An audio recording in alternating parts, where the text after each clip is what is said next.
those of you who follow my channel, I expect you're familiar with my layout. Basically, it's a Hornby 00 DCC layout with automatic points based in what used to be my office. I have a purpose-built baseboard here, which has the main station.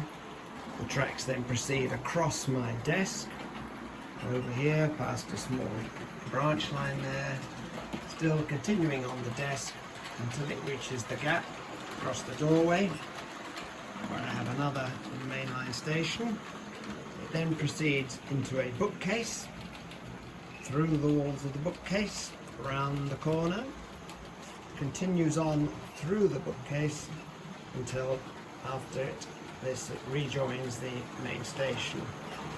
The whole thing, as I say, is DCC with a Hornby Elite controller, and I have this box here to control all the points. No flashing lights, I'm afraid, just the basic points. However, I do have another model railway tucked away.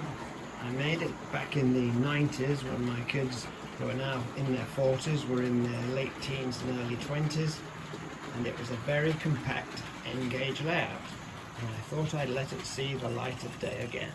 So hold on while I get it out. Well, here it is.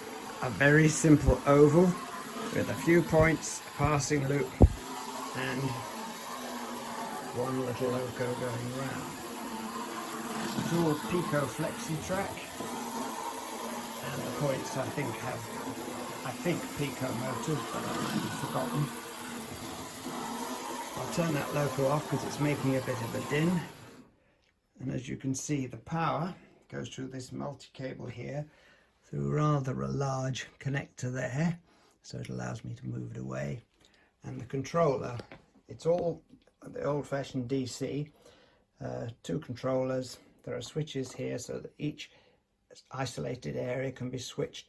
Sorry, these are the isolation switches. So this, for example, is this bit here is 4, and that can either be one with that controller, or isolated in the middle. The points are controlled by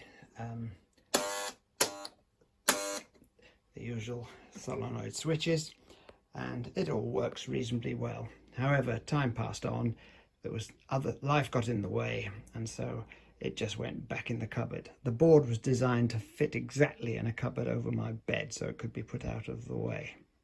I ended up with quite a bit of rolling stock. As you can see, there's that one there, which I think is the Duchess of something or other. Then an American loco, and another wood-burning American loco, then an 060, and then the 462, which was running around earlier on.